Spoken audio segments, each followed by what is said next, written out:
Update. I-19 male recently found out that my older sister, 34 female, is actually my biological mother. Original post. My older sister, let's call her Rose, and I have a great relationship since I was a baby. We were raised with an amazing adoptive family and she has always taken care of me.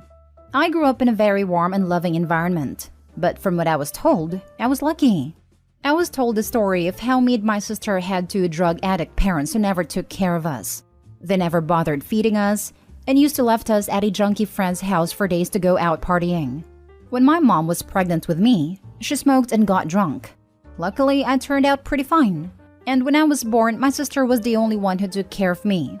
When I was 2 months old, they left us both in a mall and left. We got help from an old couple, who also turned into our adoptive family, and we contacted the police, but my parents weren't at the house, which looked like a homeless cave. We never saw them again, and after several months in foster care, the couple that helped us, throughout the whole way by the way, agreed to adopt us. Today I'm 19 and Rose is 34. I still live with my adoptive family and she lives about 20 minutes away, so I come and visit her at least 3 to 4 times a week. So a couple of months ago, my friend offered me to take a DNA test to find some information about my heritage, since my sister wouldn't speak of them much. After the results came in, I found out some pretty interesting things, like being 50% Ashkenazi Jew, and I found out later that I had an aunt, 33 female, in the system. I immediately reached out to her, let's call her Janet, and we agreed to meet in person. All that without telling Rose a thing. When we met up, I could see we have some similar characteristics like same hair color and same eyes. We tried to figure things out. So I asked her if she has a brother or sister, and she told me that when she was 13, her 14-year-old sister got pregnant while being drunk with her junkie boyfriend, and a month after giving birth, she ran away with a baby after some pretty intensive fights with her parents. They never found her and stopped looking after 1.5 years. I connected the dots, asked to see a picture of her, so we went to her parents' house. The mom wasn't home and father died 3 years ago. When I saw the picture, I knew. This was Rose, 100%. Rose is my mom. We were never abandoned. We didn't have junkie parents and she fabricated the entire thing to me and our adoptive family. I immediately gave Janet a hug and told her that it's too much for me right now and asked her to keep it a secret for now. I went to my best friend's house, told him everything, and for a week now I'm sleeping over at his place. I told my parents and my sister that I'm at his house because he bought a new game that we both wanted for a long time and avoided talking to Rose much. I can't look her in the eyes right now, let alone tell her I know the truth. What the heck am I supposed to do? How should I handle this? Should I tell her I know? Now for the top advice before reading the updates. Keep in mind your aunt was 13 and her view is probably heavily colored by her parents' representation of what happened. Please update us when you can. In my opinion, your sister/mom did what she needed to do in order to make sure she could keep you safe, allow you to grow up normally, have good role models as parents to set good examples for you, and also allow her to stay by your side during your life so she could somehow help raise you/see you grow. What else was she supposed to do given her situation? She was a mom at a young age, but a mom nevertheless. And when maternal instincts kick in, you cut out the things standing in your way from doing what you think is best for your baby. She probably knew her parents would make her give up the baby, something she clearly didn't want. She probably was afraid of the baby being around its father if he was a junkie, which is understandable. And she understood that if she wanted a better life for her child and be involved in the child's life, she needed to get away from people who would try to control her and force her to go down a path she didn't want to go down. Regardless, it sounds like Opie had a good family and support system. It sounds like Opie's real mom got her crap together. She was allowed to turn a new leaf, and the reason she changed her whole life's trajectory was for this baby who is Opie. Do you know how painful it must have been to never say you're the mother of your own child? Everything she did for Opie. I understand it's very confusing right now, but you grew up in a better situation than you would have if she didn't lie. I think it's smart of her to say she's the sister and not the mom. They may not have adopted her if she was the young mom of this baby. She would have potentially lost Opie otherwise. Sounds like she did the best she could for you under the worst conditions. She stayed in your life and protected you. You said you were raised with love and compassion. You could have had a horrible childhood, but you didn't. It's not ideal, but it's not terrible either. You should talk about it with her. I agree. I mean, people are judging her and fail to realize this girl was 14 years old. 14. She did the best she could with her situation. Seriously, this is a person asking for advice. No one should be condemning the mom/sister because it sounds like she tried her hardest in a horrible situation. I sure as hell know I wouldn't have had any idea on what to do if I were in her place. It sounds like she was ashamed of her past and has gotten better but didn't want you to know who she used to be due to the shame. So she made a story up, which is actually probably true in ways, but the mom is her, in order to protect you. I think you should approach this with compassion. She didn't lie to hurt you. She lied because she loved you and hated her past self. It sounds like she dearly loves you and made it incredibly difficult, but right call to give you to an adoptive family so you could have a much better life than she could give. It's a lot to take in, but does it really change that much? You just went from having a loving sister to loving mom, which isn't a big difference, honestly. Many older sister acts like a mother anyways. I think you are gonna be okay. Now for the first update. My best friend just took me out for a movie and a drink. I'm not that drunk right now though. I thank you all so much for your warm replies. Made me look at the situation a bit clearer. I have decided to break it to Rose this week, but I need some time to think about how to tell her I know. I don't know if I should try getting there slowly or just break the news to her somehow. I even considered bringing her sister with me, but I genuinely think she will be pissed. I'll keep updating as soon as I'll decide how to tell her. Right now, going to bed to sleep it over. After seeing some comments asking how the adoption process went, I decided I need to explain some things. First of all, it's worth mentioning that the adoption process wasn't immediate and it took about a year between the time that happy couple found us outside a mall and the time they adopted us. We were in foster care that time and Rose used to keep touch with them and they would come visit us once or twice a week. Or so I'm told. I don't know what to believe now. Eventually, Rose broke down in tears for them and told them she hates foster care and that her little brother, me, would grow up here and she couldn't bear that thought. At the time, they decided to try and adopt her and hired lawyers and stuff, and after a few months it was legal and done. At least that's what I was told. I don't think my adoptive parents knew, but if they did, then that story is probably a lie too. Now for the second and full update. Okay, so I first of all want to thank everyone for your honest replies. It really helped me to get my feelings straight and get ready to confront her. So after a week of avoiding, I came to her house with a picnic basket by surprise, so I'll have a chance to speak with her. She was happy to see me and I told her to sit down because we need to talk. I started things with saying that I know that she has a secret that she's been hiding from me for years. Her face turned red and she started crying like hell. She knew what I was talking about. I told her the story about the DNA test, about Janet, and basically what I told you guys in the last post.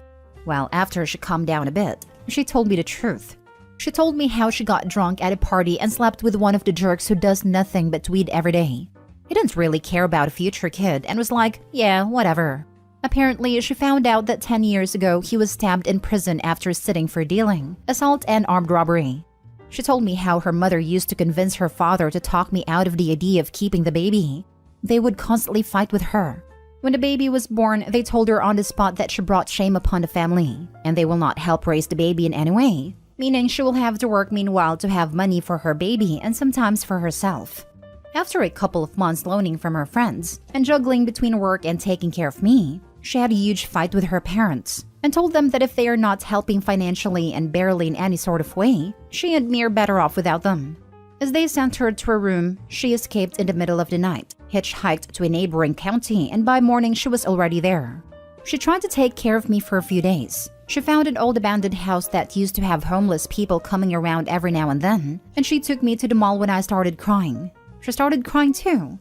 The couple that adopted us immediately came to our aid and asked if we lost our mother. Rose jumped on the opportunity and came up with a story and an alias. Police figured out we are not in the system for multiple reasons. We were raised in foster care for a year and a half until the couple that helped us decided to make the effort and adopt us so we won't be separated.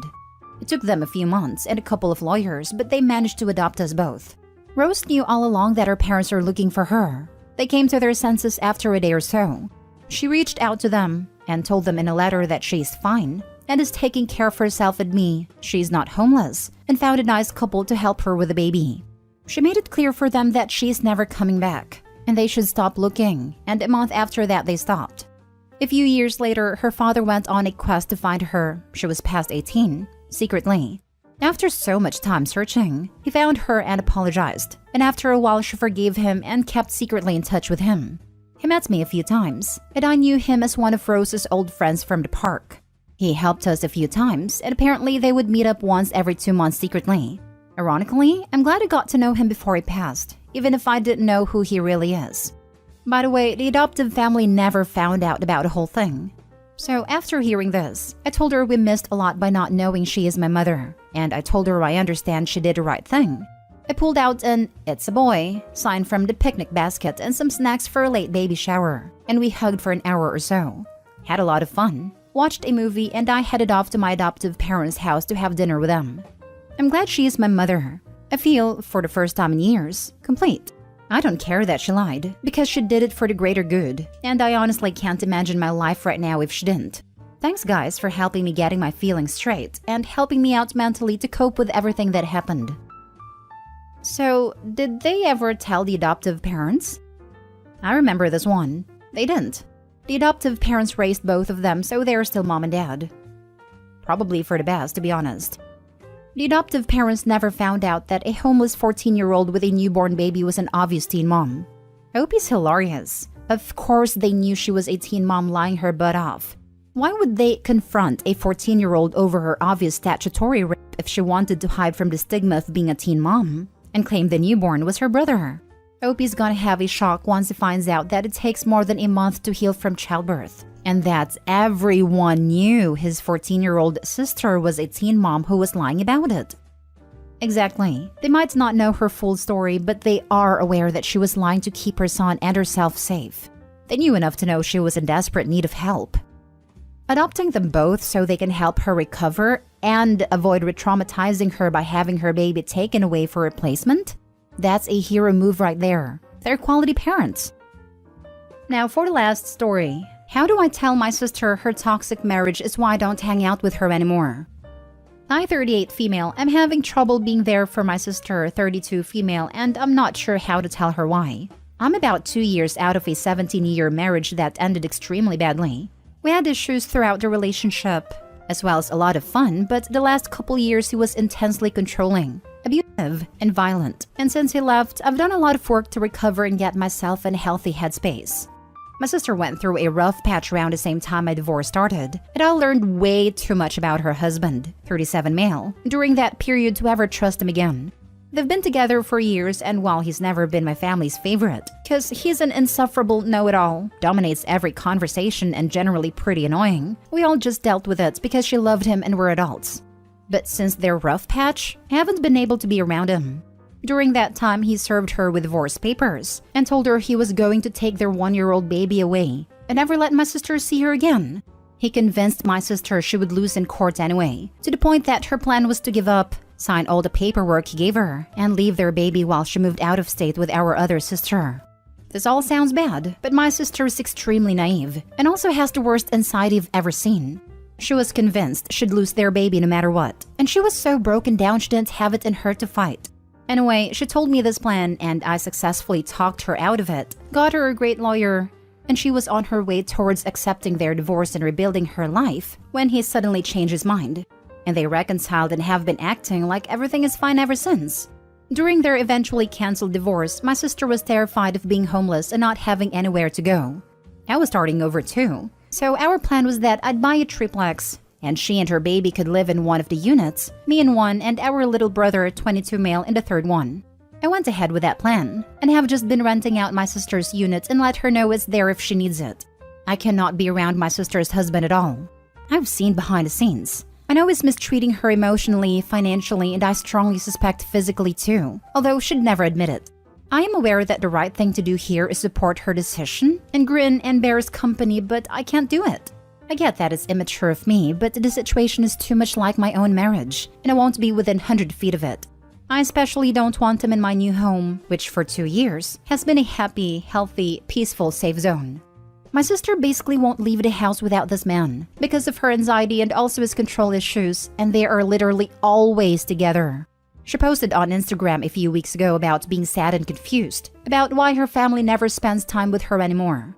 I'd like to gently explain the situation to her, but I'm not sure how to tactfully say, "It's not you, it's your awful husband we can't stand." Looking for advice on how to softly tell her I'm here if she needs me, but that I'm unwilling to be around her husband. Now for the advice. This is tricky because right now she's in a dangerous phase. The phase where they've reconciled and it's them against the world. Understand first and foremost, anything you say right now will get back to him. My suggestion is to make it clear that you simply want to spend time with just her. Don't say it's an issue with him. Become a broken record and let her make the connection. It's really important to me that you and I can spend time together, just us. Can you find an opportunity for that? She's gonna push. You don't like him? And that's when you say, nope, that's not it. Nothing to do with him. It's really important to me that you and I have opportunities to spend time together. Just us. Keep him out of it. Will it be very obvious that he is the problem? Yes. Can you afford for those words specifically to get back to him? Nope. You lose them both. She will follow him because you'll become the enemy. Ask after him. He's good? Good to hear it. Call her for catch-ups. Make it clear you want the relationship with her. This is not about him, even though, of course, it is. As time goes on and they go into different phases of this cycle, you'll be able to address things more directly. For now, I'd start here. I think this is a very grounded way to do it, and probably the best. Of course, it's about him, but what you are after is to strengthen your relationship with your sister. And taking it day by day, becoming a part of each other's life, will ease you both into coming closer and remind you how precious your bond is. And it will also maybe remind her of who she is, where she comes from, who she is without him.